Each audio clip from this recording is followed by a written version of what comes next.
This podcast contains adult themes, sexual content, and strong language. Listener discretion is advised. We acknowledge the traditional owners of the lands on which this podcast is recorded and produced, the Jagera and Turrbal peoples, and the traditional owners of the lands wherever this podcast is being heard. We honour the long and rich history of storytelling on country and pay our respects to Aboriginal and Torres Strait Islander elders past and present. Sovereignty was never ceded. Sarah's like romance fiction consciousness. Absolutely. That was brand new information to me. I had never ever thought to trope-ify Anne of Green Gables. The Summer I Turned Pretty, which might be a bit controversial because those books are, Like, actually, I'm not well. Like, that's incredible. I'm so obsessed. Yes. Oh my gosh. All of these tropes that I don't like, they are better if they're done with queer couples. Best friend's boyfriend. Oh, best friend's boyfriend. No. Could you imagine? I love stealing my friend's boyfriends. If it's contemporary and you're straight, how is it forbidden? Welcome to the Historical Romance Review. We are your hosts, Amy and Sarah, and this is the State of the Field.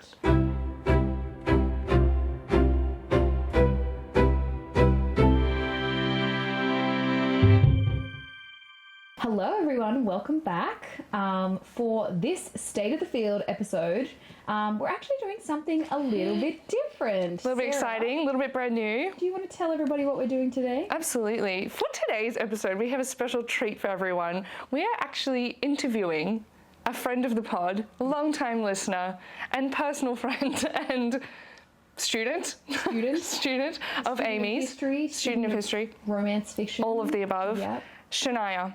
She has been begging. No.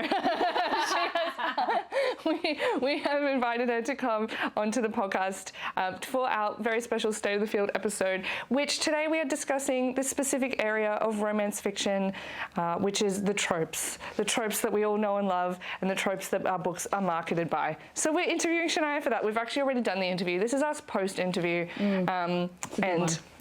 Yeah. And it's really nice because, Shania has been reading a lot over her whole life and, she'll tell you a little bit more in the interview about what she likes to read. But it's, Sarah and I obviously love to yap. That's why we made this podcast. But it is really nice to hear directly from some of our listeners, from some of our readers. And you might remember that even last episode we had some recommendations that Shania had sent in for us. And we're going to get a lot more recommendations today as well. And thinking about tropes as this thing that is almost unavoidable in romance fiction these days. It's everywhere. It's how it's marketed. I'm sure you have ones you love, ones you don't. And yes, that's what we are diving into on this State of the Field episode. So here's the interview. Hi, Shania. It's so good to have you here with us. Hello. Yes, thank you for having me. We're so excited. So excited to have you on the pod. I guess, obviously, Sarah and I know who you are, but could you introduce yourself a little bit for our listeners, our readers? Tell us a little bit about yourself, who you are, and how you're a friend of the pod. Yes. Hi, I'm Shania. I am currently studying history. Amy is one of my academic advisors. And I have been reading my whole life. I love books. I read a whole variety. We'll get back to that in a little bit. And I have been listening to the pod, of course. Got to support Amy. And I have really loved listening. Book genres that I love. I love a whole heap. I love romance, fantasy, sci-fi. Like, I read a whole variety of things. I actually have my Goodreads up with the last few books that I read, because I was like, that was going to be my next question. Yeah. I was like, I want to see what the last few books that I read have been. So the last 4 that I've read were The Long Game, which is the last heated rivalry book. True. Nice. Yeah. My Lady Jane, which, if you've seen the show, it's actually quite different, but I loved both. Ooh. I loved the show. I watched it, and then I was like, I want to read the book and see how it is. But they're both great. The next one that I finished was The Iliad. Mix it up a little bit. Yeah, big difference there, but it's whatever. And then the last one that I finished was Backhanded Compliments, which is one of the ones that I actually recommended to you guys. The tennis one. Yes. Yeah, it was, so for anyone that hasn't read it, it's a sapphic tennis rivals romance. It was actually quite good. I enjoyed it. I don't really know anything about tennis, so every time they were playing, I was like, I'm not 100% sure what's going on, like, because they were using the terminology and stuff like that. Right. But yeah, it was quite good. It was also, apparently, I didn't read the blurb well enough. I didn't realize that it was also a soulmates sort of trope as well until I started reading it. It is in the blurb, so that's on me. But I think the way that they handled it was actually quite good. And then currently I am reading Gert Nation, which is a sequel to Gert by David Hunt, which is like an unauthorized kind of comedic history of Australia. And I'm also reading Animal Farm by George Orwell. So, yeah, I got a whole range of stuff going on there. Wow. Yeah, that is quite a diverse selection of genres there, Shania, which I honestly really respect. I feel like you need to actually not just read in the same place all the time, although it's nice to know what you really, really love when you need like a comfort read or like step back into your happy place. But yeah, I love that you read so widely. And yeah, obviously Gert's a good fun. Animal Farm should be interesting. Well, I feel like your wide selection and diversity in genres really lends itself to our discussion today about tropes. Yes, and I was just thinking as well, you literally just mentioned a trope, the soulmates, which I guess, is that kind of the same as like the fated mates thing? Is that like samey?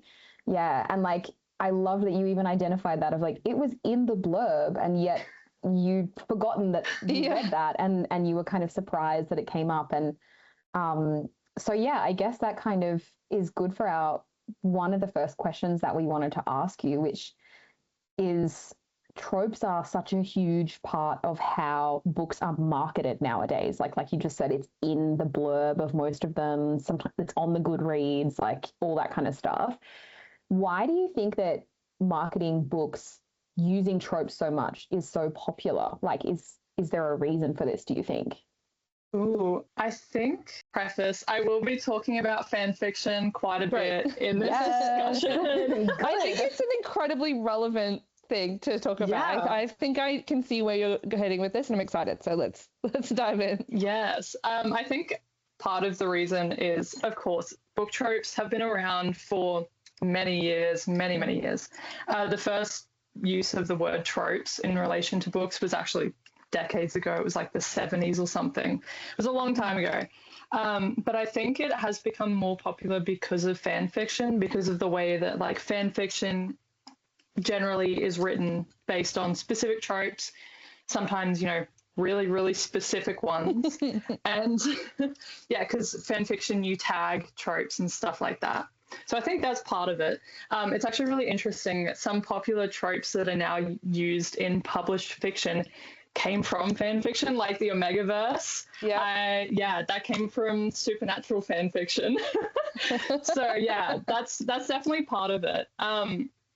I think tropes, in the same vein as fan fiction, can be really helpful for finding a book that you're going to like. Because if you really like a specific trope, for example, fake dating, and you read a blurb and there's fake dating in that, you're probably going to enjoy it. It can also be the same but opposite with ruling out a book that you're not going to like. Yeah, like if there's a trope that you hate, obviously don't read that book. It can also make it easier to market it, especially if it's a popular trope. With a lot of, romance books, a lot of them have the same or similar tropes and they get really popular. And so if you're marketing a book with this trope, a lot of people are probably going to pick it up. I think social media also comes into it because of, like, especially with TikTok, the short amount of time that you have to get people's attention spans. You need something short and sharp and sweet to, make them interested in your book. So I think tropes can really play into that as well. I hear you. I completely agree. And I had another thought as well as you were talking, that it's like an understood language within a very diverse and massive community. Like people of different nations and countries and language backgrounds all reading these books, and if they see, fake dating or one bed or, love triangle, accidental pregnancy, they understand what that's going to mean across all sorts of different backgrounds. Like, yeah, exactly. It's a language that everyone in the romance community will come to understand, and shared language. Yeah, which you can also kind of only really have that extent of a shared language because of social media and because of the internet. So if we think back to like the 70s, when they might have still been using tropes to sell romance fiction, like I'm thinking those like old school ones, the bodice rippers, and there's like the front covers and they're all like, like this kind of thing. Like they might have had those tropes of, like he kidnaps her and takes her to his castle kind of stuff. But those conversations wouldn't really be able to go beyond your immediate circle of friends, or maybe a book club that you're a part of. Whereas now you can literally be talking to somebody on the other side of the world in a completely different time zone and be able to come together with this shared language because the internet is the book club now. And I think it's a really great point that you've hit on there, Shania, of like, we're so familiar with it because it's come from this place of fan fiction where you don't really need to be sold on the characters, do you? Because you already know the characters. Like, obviously, you're going to read a fan fiction of stuff that you're a fan of. And you're like, oh, I already know Draco. I already know Hermione. Like, perfect. You don't need to sell me on these people. I already have a sense of who they are. So all you're selling them on is the plot of, like, two well-known characters, the situation they're going to be in, and, like, it's so different from the original fiction that they've come from. So, like, it makes perfect sense, doesn't it, of why these little short, sharp things have kind of dominate the way we talk about books now. Yeah, exactly. So, like, I'm kind of wondering then of, like, you mentioned it of, obviously it's a great way to rule out a book that you don't want to read if it has a trope there. I think equally it's a good way to get people into new reads. But do you think there's a downside then to using tropes to market books? Like, is it beyond just, oh, you're going to cut off a bunch of readers? Are there other downsides of this way of marketing, do you think? Yeah, I think that with the marketing specifically, if you become too reliant on marketing based on tropes, writers are going to start writing stories that are based on tropes, not based on stories, which can sort of make stories feel disjointed, especially if they're just trying to shove a bunch of tropes into a book. Then, yeah, it can feel a bit odd. I have seen people on social media say that marketing based on tropes, like if the marketer is just saying this book is, enemies to lovers, fake dating, all this sort of stuff, and it's like kind of spoiling part of the plot as well. True. And in the sense of like super specific tropes, it works for fan fiction because, as you said, Amy, you already know and care about these characters. Also, fan fiction can be any length. It can be literally 1,000 words. It can be a lot longer than that. Whereas, obviously published fiction, there's sort of a accepted length for a novel. Tagging in fan fiction, you can filter out specific tropes and that sort of stuff, or you can search for specific ones. So super specific tropes with tagging works for fan fiction because it's sort of its own little thing. Whereas like published fiction, people are generally looking for a larger story, like more general themes, not necessarily just a bunch of tiny little tropes. So it can, sort of lead to writing being a bit iffy. I feel like that makes a lot of sense. And even just, I'm trying not to get really cynical here, but it's just that I love that romance fiction is so popular now and it's so massive, but I worry that it's starting to turn into this thing of like, it's just a money-making, like fame-generating scheme now.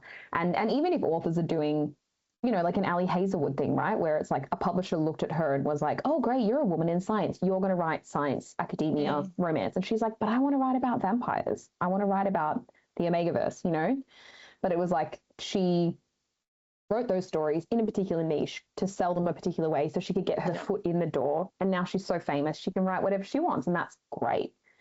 But it's just, I worry then that it's the sort of desire to like get rich or get famous quickly, even if it is to give you an opportunity to write what's really in your heart, then just fills the genre with just like, so much crap, so much fluff and cramming all the tropes into one thing, as you said. And it's just like, don't do that at the expense of story, character, like real human emotion, like something deeper maybe. I just, it's like stuff like that gives romance a bad name, isn't it, Sarah? Yeah, absolutely. And I think sometimes books will be marketed with certain tropes, and like you said, Shania, that will actually turn people away from those books, even if perhaps that trope was written in an innovative way or it subverts expectations and maybe would have been actually something really that perhaps that reader would have enjoyed because it would have changed their opinion on that particular trope. But because it's marketed with that trope, because it's not a surprise, because it's been kind of spoiled for them from the outset, they may never give that book a go. I'm guilty of that 100%. Like I may not read a book when I'm like, oh, okay, that trope's in there. But I found myself more recently enjoying picking up books typically by authors that I already know without reading the blurb, without looking at the tropes. I don't want to know anything. Like, just let me be surprised by what I'm going into. And I wonder if that leads into our next question. Do you think tropes will ever stop engaging readers? Have we gone too far? For me, I'm like, maybe. We have, maybe, because I've already kind of stopped wanting to know the trope before I start it. What's your thoughts? Yeah, I don't think that tropes will ever stop engaging people because they have existed in books since the word tropes existed. But I think the very specific marketing on micro tropes, I think that definitely can turn some people off, certain books. And I think it can get a bit annoying if they get too specific or if there are too many in the marketing of a certain book, because you just kind of get overwhelmed. You're like, well, like, what's going on in this story? I just have a bunch of tropes and I have no idea what's actually happening. So you know what I found is interesting as well, sometimes I'll see like a hyper specific micro trope, and then I've got an idea of how that's going to play out. I start reading the book, and then I'm disappointed by the way the author's done it, because I'm like, well, that's not what I was thinking was going to happen, and you've written it in this way, and so I don't like that. And I'm like, oh, if I hadn't known that that micro trope was going to happen, maybe I would have come across it as I was reading it and been pleasantly surprised and really enjoyed it. And perhaps this is just saying more about the way I read than anything else. But I think tropes will still hang around, but I'm interested to see the evolution of how books will be marketed in the next 5 to 10 years. We've seen this huge upkick in marketing by tropes, and maybe it will fall off and then come back and then fall off and come back. Like, we'll see. Yeah. Yeah. And I think as well, Sarah, like on that point, because I've kind of done the same thing. I don't really read blurbs too much. I certainly don't read the blurbs too much of the romance books that we read for the pod. I'm like allergic to DNFing. I really struggle to not finish reading a book, but there's nothing worse than reading a book that you're really not enjoying. Like, life is too short and I don't have time for that. Totally. So I do actually have to be quite selective about the books that I pick up, because I won't be able to stop reading the book. So I do still read some blurbs sometimes, but I try not to get too much into it. But I was thinking, Sarah, of like, when you know that the trope is in there, and then you have certain expectations then that can sometimes be disappointed, and you're like, well, I already had an idea in my head of what that was. Yeah. And now you've like totally trashed on this. It's like one tiny little thing can then shape your experience of a whole book. And I guess the positive inverse of that might be you're expecting something and then the author's like, here we go. Totally, they're like, like, and again, like ACOTAR, right? You could call that an enemies to lovers, but it's like, oh, but like which enemy? Like there's a few different characters there that could fit that brief, and a few different layers there. So I guess one part of the over-troping that is good is when those expectations are subverted and give you something new. But I feel like that's not the norm. It's kind of hard to do, isn't it? Yeah. Well, I have a question kind of off that. Obviously, I don't read as widely as either of you two do. I will sometimes read some fantasy, and occasionally I do really have to force myself to read outside my preferred genre. So I'm not really familiar. Are other genres of books being marketed with tropes in the same way that romance is? Or is it they don't even bother with tropes? Is it like in a different kind of way? What's out there? Yeah, I would say that a lot of fantasy is also sort of being marketed with tropes as well. Of course, romantasy is a intersection of the two, but I would say fantasy is sort of being marketed that way as well. I would say not as heavily as romance, but it is, yeah, definitely happening. And just like generalized lit fic kind of that kind of stuff, not really with tropes, because it doesn't really lend itself to repeatable stories, would you say? Yeah, I would probably say like your standard like contemporary lit fic stuff, probably not. And the fantasy thing is interesting because obviously romantasy, like duh, it's in the name, that kind of crosses over. But even your more like traditional fantasy, it almost is like it has its own tropes because it's like some of the oldest narrative structures in the world, you know, the hero's journey and all that kind of stuff. Yeah. They don't need to maybe market it in the same way. And so I think it's more just like you could read a couple of sentences of a blurb of a fantasy book and get the general vibe, you know, oh, this is like a quest, there's a cast of characters, like a fellowship of some kind or whatever. But I think it's mostly the romantasy crossover.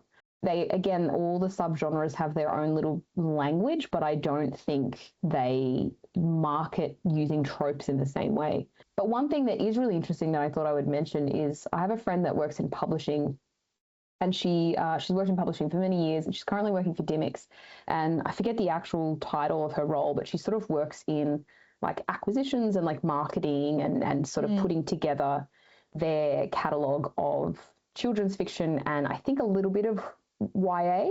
And I remember her saying to me like last year, so this has been happening for a little while, that she was so disturbed to see books being pitched and marketed using what we would call romance tropes that are aimed at like 10-year-olds. Goodness and me. aimed at like primary school readers. And it's sort That's of like wild. Yeah, and like even enemies to lovers or rivals to like, and you're like, okay, I know that some of the books I liked to read when I was like 12 or 13 probably had like a very chaste romance plot to it. But like these tropes are connected to like hypersexualized romance stories, especially in the romantasy space. Yes, and then attaching that to like children's fiction, are you insane? Like what the fuck? That's so dangerous to me. That feels really dangerous because I just worry that parents or those children will see those tropes and go for it. And then if they're still reading a children's book, then hopefully there's nothing inappropriate in there. But they'll see those tropes marketed towards older, like adults, and potentially go ahead and read it because they're familiar with that trope, not realizing the content is wildly different. That's not cool. And like, is the story actually going to contain that stuff, or is it just solely a marketing strategy? And like, you buy it and it's actually like, oh, this is nothing like what the trope is, which just shows how much it is just about making money and just like selling a book rather than like accurately reflecting the story or anything like that. But I don't know. That's the one, I think, one very negative example of where we maybe have gone too far. Yeah, absolutely. Well, coming back to a personal point, Shania, I'm interested to know for you, what are your favorite book tropes? Or do you have one favorite? Is there one that when you see a book marketed with this, you're like, oh, I'm getting that book right now? I have a few. I also have some like book examples for each of them as well. Excellent. Give us some recs. You know we love your recommendations, Shania, so please keep them coming. Alrighty, my first one, Rivals to Lovers. A classic. Not enemies to lovers. Not enemies to lovers. Rivals to lovers. Because it's more realistic than enemies to lovers. Right. So true. I also like specifically academic rivals to lovers. Ooh. Yeah. For that, the example that I had for that one, throwback massively. Anne of Green Gables. Hell yes. Yeah. Yes. Oh my gosh. Yeah, I mean, Anne and Gilbert, they're competing rivals. to be the best in their class. It's great. Shania, you've just changed my life. You have no idea how much I love Anne of Green Gables. You have just shaken her Like, world. no, like truly, Anne of Green Gables is probably one of my top favorite things just in life. Like, not even just like books, but like I am obsessed with the movies. I desperately, like, literally just last night was talking to my best friend about how badly I want to go to Canada and Prince Edward Island just to do like a Anne of Green Gables like experience. Yep. And the fact that you've just like brought my modern understanding of tropes into that book, like, actually I'm not well. Like that's incredible. I'm so obsessed. Yes. Oh my gosh. Yes. You've just like, oh, I'm sorry. No, I'm going on and on, but I don't think I'll be able to stop thinking about that. We need a moment. Like, should we just like mini soothe yourself? That's a huge revelation that she's just had. It is. Like, I was expecting you to come out with the love hypothesis or something like that, although they're not academic rivals. But anyway, I don't know. I was just expecting you to come out with something else. But like, the love of my life is Gilbert Blythe. Like, he's just the best. Anyway, sorry. Okay. Yes, that is brilliant. Yeah, Sarah approves. Big tick. You're welcome.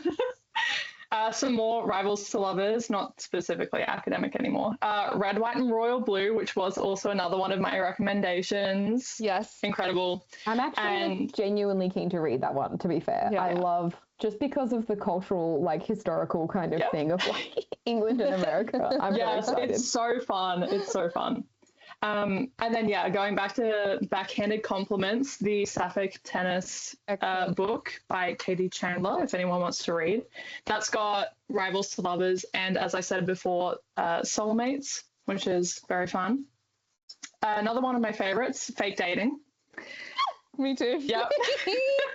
If I see fake dating in a blurb or anything, hello. Yeah.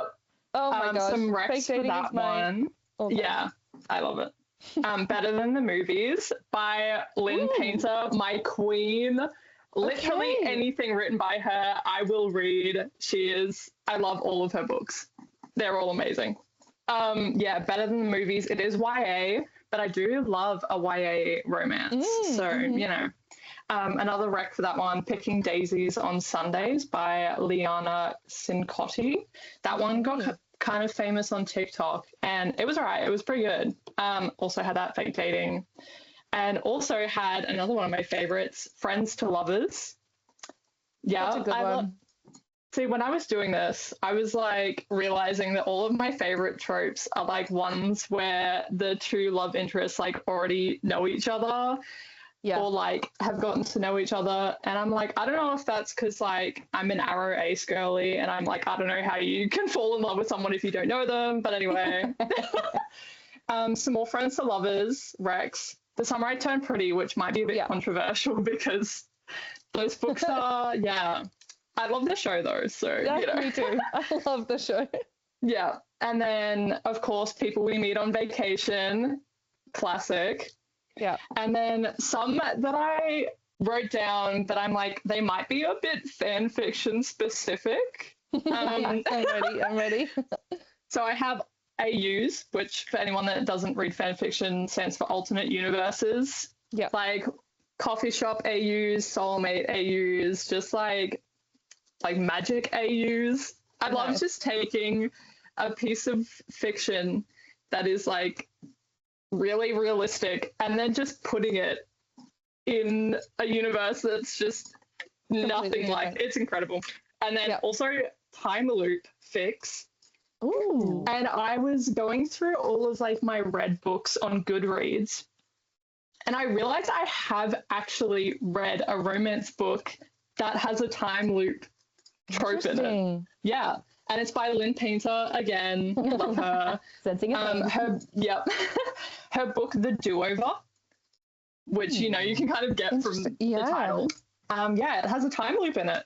And I was like, oh my gosh, I forgot that I had it's been a while since I read it. So I was kind of like, oh my gosh, yeah, that's right. I don't know how popular that one is in romance published fiction. But yeah, there's at least one. So that's kind of fun. What an excellent list. And I'm obsessed with most of those tropes as well. Yeah. I feel like we just got a whole bunch more to read for the pod. I'm going to go back when we listen to the recording of this and write them all these down. Absolutely. Amy, what about you? Well, because I'm the least familiar with a lot of the romance tropes, right? Like I haven't read a lot of romance, and I think my instinctive reaction to a lot of them is sort of like, meh.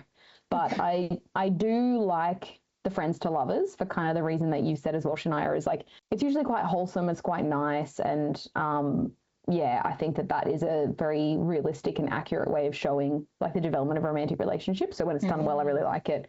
I also like the rivals to lovers because love a bit of competition, and we need more good academic romance fiction. Yeah, maybe that'll be my retirement plan. But yeah, I like the rivals to lovers, specifically academic rivals to lovers, because it's a space that I know well and it's, kind of fun. Apart from that, I've got one actually, which we haven't read yet, but we're going to, aren't we, Sarah, for the next book review? The next book. Yeah. And again, I think it says something about how my romantic sensibilities were formed as a young person. I've spoken many times on the pod about how I like a dark, broody emo boy because I fell in love with Prince Zuko in Avatar: The Last Airbender, and I grew up when emos were a thing, and I loved the sexy emo boys. But yeah, one of a trope that I've discovered about myself on this journey with Sarah is that I really like a best friend's boyfriend. No. Could you imagine? I love stealing my friends' boyfriends. Okay, let me try that again. That's actually best friend's brother. Yes. Freudian slip. Best friend's brother or brother's best friend. Yeah. Because I have an older brother, and so I grew up, in high school being like having crushes on all of his friends who were so cool and, funky and like, I was like, oh my God, like what? So I feel like the brother's best friend thing just like speaks to little tween Amy. And then, the kind of, I think it's the same sort of thing of like the best friend's brother. I don't know what it is about it. I just like it. It's hot. No, I get it. It's hot. Yeah, it's pretty sick. Because it's kind of like one step removed from friends, right? Or if it's your best friend's brother, it's like someone that you probably have known for a long time, but they're not really your friends. So you haven't known them that well. And so there's this like mystery about it. And it's like lightly forbidden. Yes. Like, and that's the temptation of it. Yeah. Yes. Forbidden romance. Yeah. In a very realistic and kind of low stakes way, in a way as well. So yeah. I mean, what about you, Sarah? I was trying to think of what your you were going to guess. Yeah, because I know ones that you don't like, and we'll get to that next. Yeah. But I'm trying to think of one if there's one that you really like. And Sarah was teasing me before, Shania, that it's something that we haven't talked that much about on the pod, and we haven't read a version of it for the pod yet. And so I was trying to think of what we've maybe talked about, but not really. And then I was trying to think about characters that she might like a romance book about. And so my guess is that Sarah quite likes the friend's dad trope. Am I right? I'm just thinking of Harvey, like sexy Harvey from the very, very beginning. Oh my gosh. I want Daddy Harvey. Like, it's like Charlie Swan. It's like you get to a certain age and you start finding everybody's dad's hot, apparently, is the thing. So I was just like, funny. That's the only one I could think of, Sarah, of like a trope that we've not really talked about and that we haven't read. And then I was like, she did always want a Harvey book. That is so funny. And I don't know. I was thinking about this in preparation for this episode, and my absolute all-time favorite is fake dating. Like, I froth a fake dating. There is something that is, I don't know, just unrealistic enough in a fake dating that I'm like, oh, if the author can pull it off and make me go, yeah, that makes sense. Like, I just love it. And all the conflict that happens because of a fake dating scenario, I just eat it up. I love it.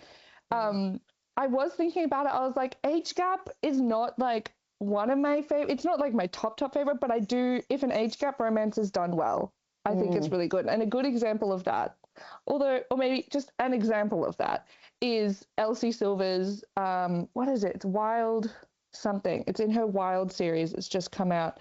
Let me see if I can find it. she does like a wild card is a book, and it's a older, like late 40s firefighter. And I mean, firefighter makes everything okay. right? Yes. And a young, like 20-something yoga instructor in a small town. It's so hot. And I do really like it. Small town is also a great trope. And I was trying to think if there's any other tropes that I really, really like. Yeah, fake dating's amazing. Friends to lovers. If it's done well, I like a second chance romance. You do like a second chance romance. Happy Place, famously. Yes, Happy Place, famous. And I'm thinking back, I'm like, what are my favorite books? I was also just going back through all the books that we've read and trying to see I was thinking about the tropes that we attributed to Pride and Prejudice, because obviously you love Pride and Prejudice. I love Pride and Prejudice. Shania does too. Yeah, perfect. Famously a Rivals to Lovers. Yes. Oh, I'm so sorry. We actually have read a fake dating book, so I'm sorry. I misled you there, Amy. We read Love Like Farms, which is fake dating. Oh, yeah. It's also Friends to Lovers. It's also like a bunch of others. But I apologize. I forgot that we read that. Well, that's why I went so left field with the dad thing, because I couldn't think of You're like, what? No, that's on me. The dad thing's so funny. Well, the Pride and Prejudice tropes that I found very funny that I attributed and you hadn't thought of was like, it's a billionaire romance. Yes. Oh, God. And you know what? Pride and Prejudice is probably the only billionaire romance that I would like, because billionaires in our context are fucked and awful, and I don't want any of them to have a happy ending with anybody. It's interesting because I feel like this leads excellently into what are the tropes we hate. Billionaire romance. Billionaire romance. Dislike it straight away. Contemporary billionaire romance. Yeah. Regency and prior billionaire romance, mildly doable. I remember watching this thing on Instagram, which was like, if you think about it, Akatar is actually a billionaire romance. It's like with Reese. Yeah, he's and I was like, damn it.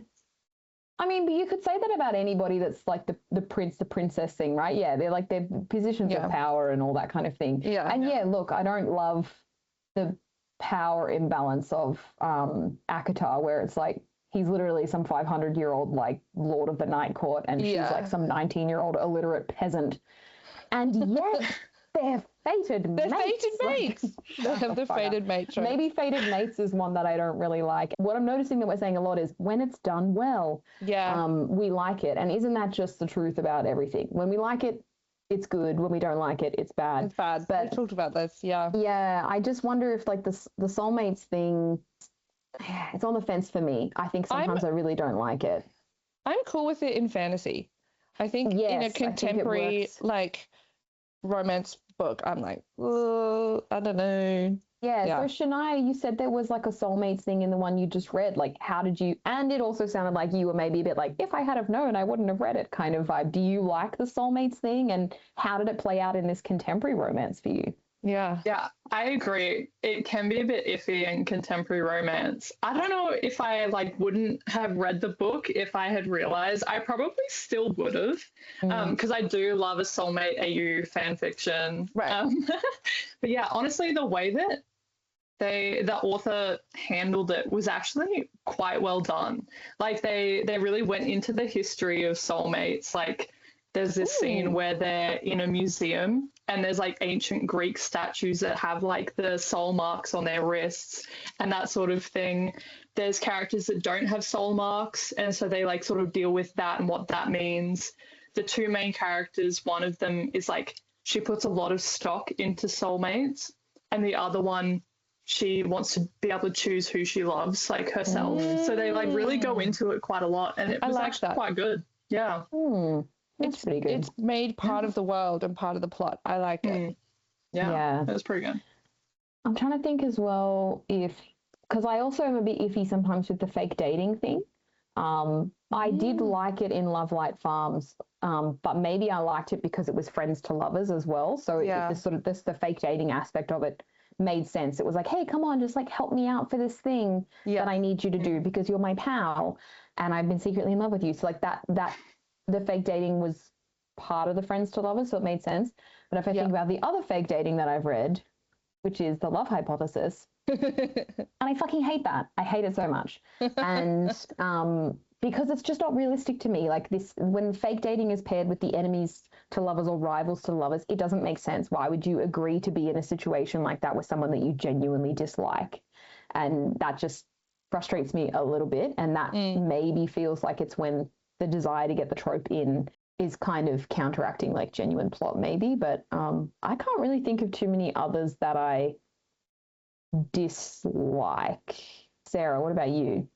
Well, I was going to say there was one that we talked about literally last episode, which was the accidental pregnancy.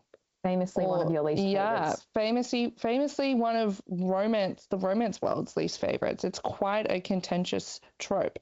But I guess I felt like what we discussed from that episode was, last episode, I mean, was that she kind of subverted our expectations on it.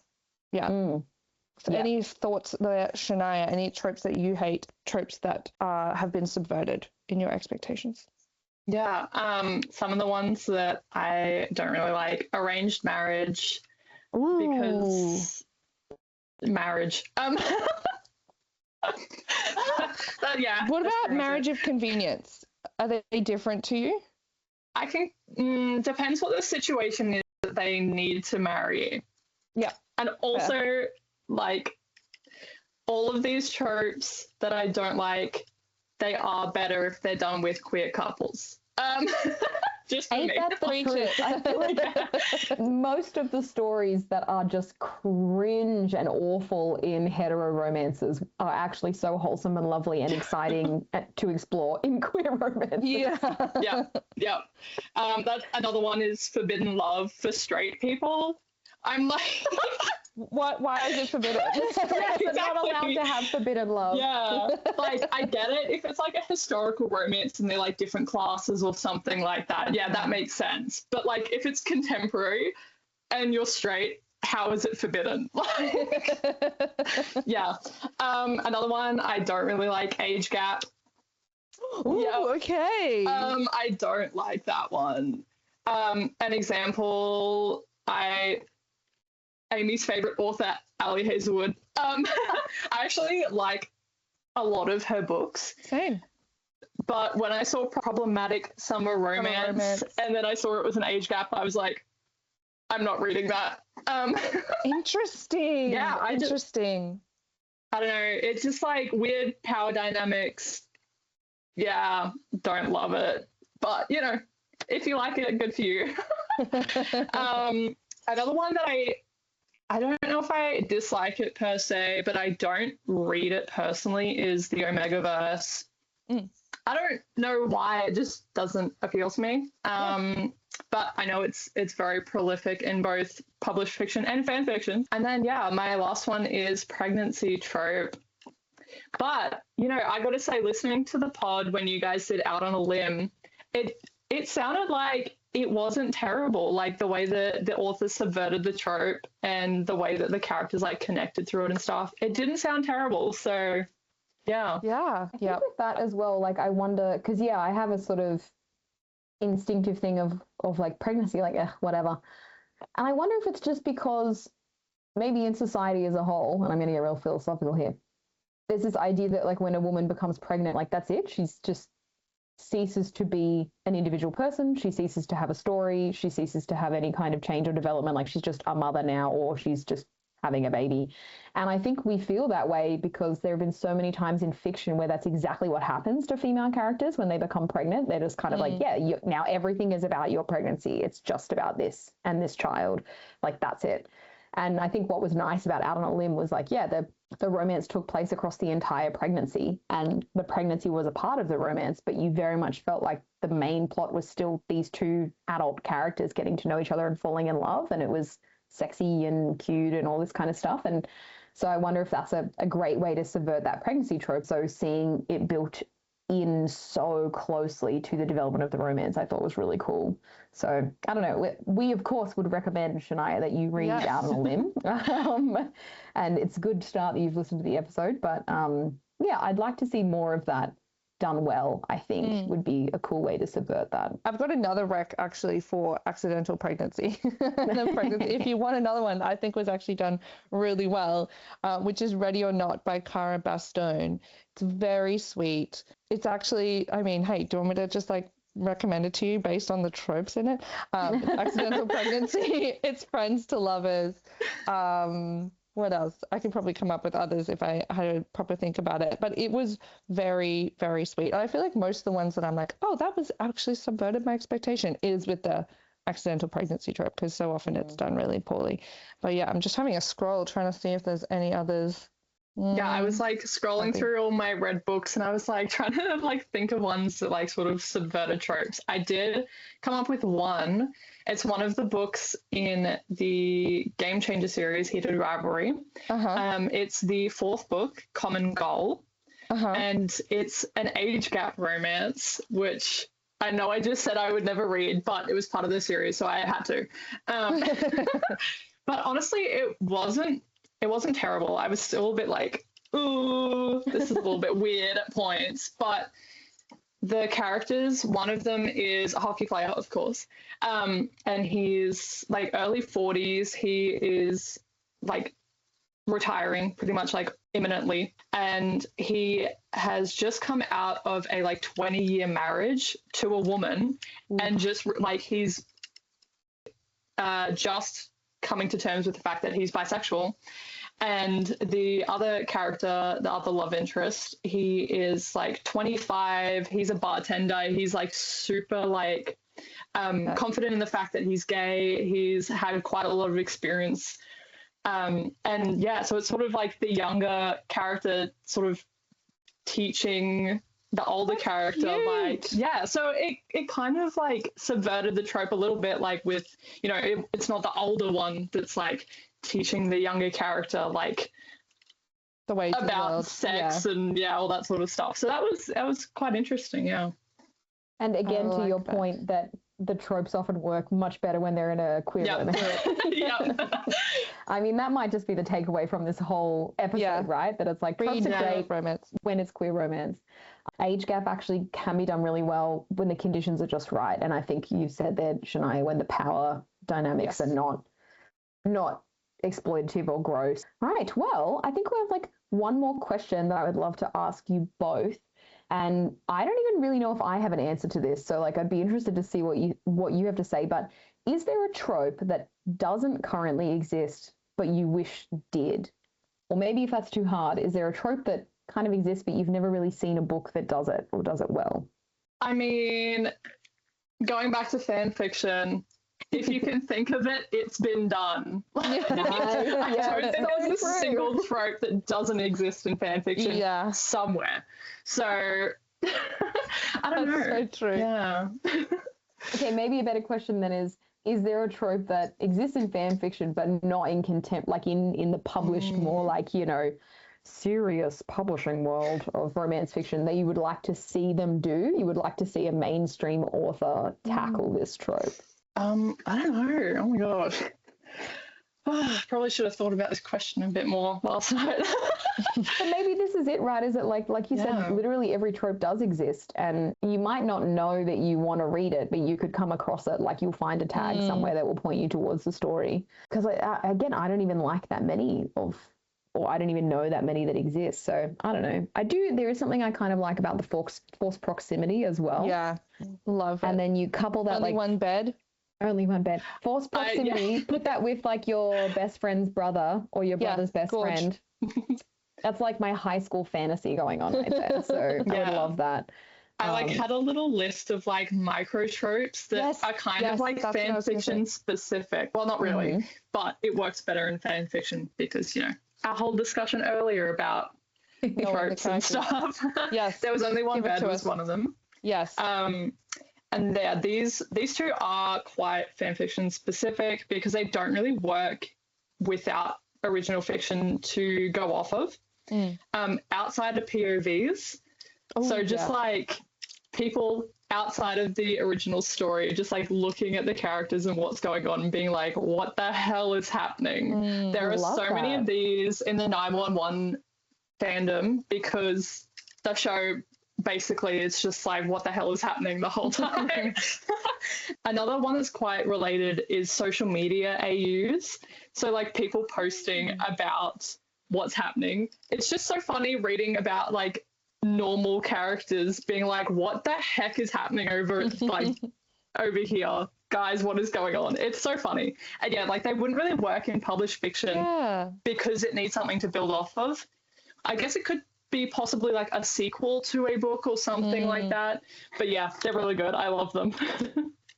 I wonder if that's, so I fun. think maybe the only equivalent we have of that in published fiction is the range of books, especially now, they're all getting picked up for adaptations and stuff, where it's like taking a side character or a bit character from an existing story and writing like either a sequel where it's all about them or rewriting that original story from them. So of course I'm thinking of like the other Bennett sister is probably the one that's really hot right now because it just got adapted. Telling the story of Mary Bennett, who like never really gets a look in Pride and Prejudice. And, you know, then people write sequels to things like Pride and Prejudice where Darcy and Lizzie are married. Or I think Sarah and I talked about this once when we were watching Pride and Prejudice. Like, I would love to read a sequel to Pride and Prejudice from the point of view of Kitty, and like who's going through like a big, like Lydia's fallen from grace and she kind of has this like better development as a character, spending time with Lizzie and Jane and their rich husbands and doing that kind of thing. So like maybe that's the only place that it comes out in like the publishing canon, but it's exactly fan fiction, as you said, Shania. And it's because people have had these stories and these characters in their head for 200 years, so they can very easily be like, oh my god, I'd love to read the story of Charlotte Lucas and I'd love to read the story of Mary Bennett, that kind of thing. Yeah, I think apart from that, I can't think of any lit fic examples that actually Sarah can. There's actually one that's been announced very recently, and it's in a similar vein. So the author of the Divergent trilogy, Veronica Roth, has announced that she is publishing a duology. I think one's coming out this year and one's coming out next year. And the first book in this duology is called The Sixth Faction. And she's writing Divergent again, but in the way, like in this new series, Triss picks a different faction, not Divergent. So if hopefully people understand the plot of the Divergent series, and that this character Triss picks, I think she was in Abnegation, and then she goes and picks Divergent, and then the plot goes on from there. So she's gone back to her original work and is like rewriting it with the same character, but making a different choice and going in a different direction. So that's a similar, I mean, not exactly the same as what we were saying, but a similar kind of thing in a contemporary book that's happening right now. And I think kind of points perfectly to like another thing that we've talked often about is that like nostalgia is really hot right now. Like people are not necessarily writing or producing new stories. They're kind of doing sequels. They're doing 25 years later with the same characters. And it's like, I think we're starting to see that element really pour out into contemporary publishing spaces. It's a kind of like a fan fiction thing, but it's also kind of this comforting thing of people, like the world is so cooked and people just want to spend time with characters that they know and love. And then if you're going to give them something new, it's like, okay, where are these characters 20 years later? And sometimes they don't even do that. They're like, let's just make a new version of this. Like, we're going to do Lord of the Rings again. We're going to do Harry Potter again. We're going to do, Pride and Prejudice again. Like, they just constantly remake the same stories. And I think that's getting more and more prolific because people are, like, wanting to enter into that familiarity and have that there, which I think has good and bad things, but that's a topic for another episode. Okay, well, thank you so much, Shania, for joining with us today. I feel like I learned so much about tropes, so much about fan fiction, so much about myself. And now I'm really inspired to write some stories maybe of characters that I love, but also, I know what I'm looking for maybe in my next reads. So thank you so much. This was a wonderful discussion. It was so nice to have you on. Thank you for coming. Yeah, thanks for having me. And please keep sending in your recommendations because we love them. Of course. Okay, thanks, Shania. Well, that was such a good interview with Yes, Shania. it was. I really loved hearing her perspective and just, how much of the tropes we know and love come from fan fiction. Yes, from the history of it all. Yeah, the old ways of talking about literature and tropes. Like, so good. And I don't know about you, but it's actually got me thinking like more seriously about them, of which ones I would like to read. Yes. Obviously, I'm going to dive more into the ones that I like. But I would be interested to read An Age Gap, because I haven't actually read one. And I think I've probably subconsciously been shying away from them because they seem gross, you know. There are a lot of gross ones out there. I actually do know a lot. I haven't read necessarily many of the gross ones or any of the gross ones, but the like 18-year-old and 35-year-old where it's like, that's horrifying. No. Yeah. So I would love to look into that, see some ones that are good. And look, maybe this is something that you all can help us with. I mean, we always ask for recommendations. Yeah. And for things that you like, but like genuinely, if there's a trope that we've talked about in this episode that you're like, oh my gosh, this one will change your mind on this trope, you've got to read it. Please tell us, please. Yeah. Ready for it. But yeah, what about you? Did it get you kind of like rethinking some, maybe considering others? It made me think about all the tropes that I've forgotten and the micro tropes, like all the tiny little mini ones. We didn't actually like talk about a lot of the micro tropes, but there are a lot of micro tropes that are very fun and cool. And I think I actually hadn't made the connection that Shania did, that this idea of marketing by tropes has come from fan fiction. But of course it has. Everything comes back to fan fiction. We have so much to thank fan fiction for. And now you can basically go back and read and watch Anne of Green Gables. Oh my gosh. No, that actually changed my life, you guys. Like seriously, that is not...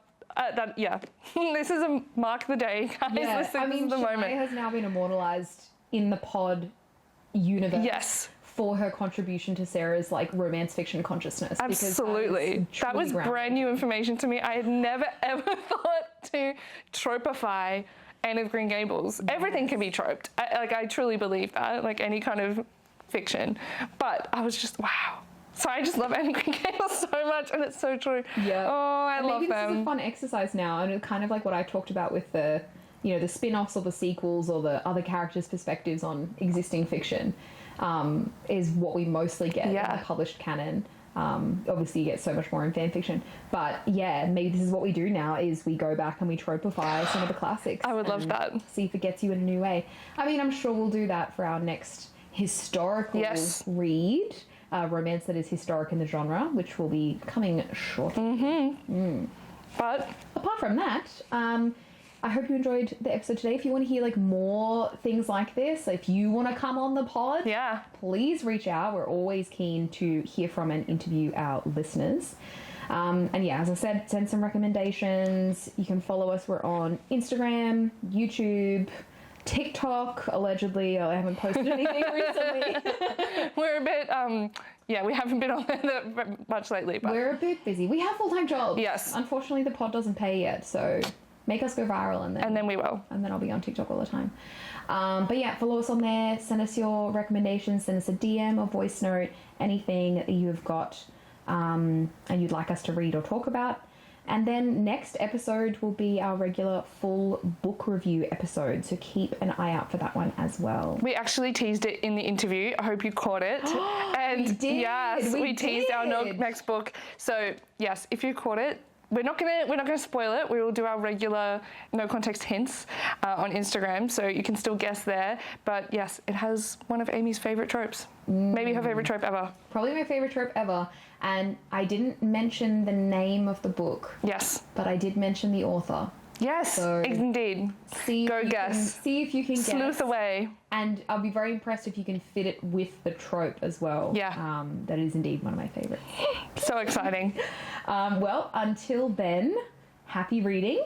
Happy reading, forced proximity, friends to lovers, enemies to lovers, billionaire romance, mafia queens, accidental pregnancy, fated mates, accidental pregnancy, dislike to lovers, only one bad. Love.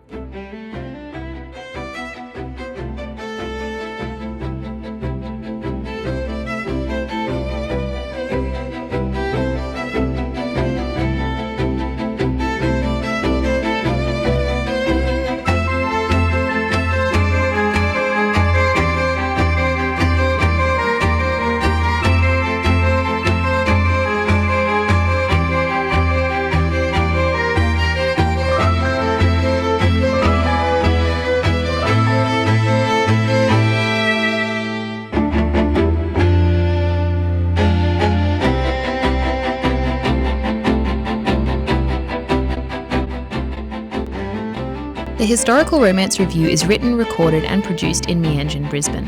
All editing is done by Sarah Brain, original artwork by Caitlin Adams, original theme music composed by Johnny Barahona, who you can follow on Instagram at JohnnyNvivo, spelt JohnnyEnvivo. Sound support is provided by Zach Costa, and recording equipment and guidance generously provided by John Board. Thank you to everyone who continues to support this project with their expertise and enthusiasm. You can find all our episodes on Spotify and Apple Podcasts.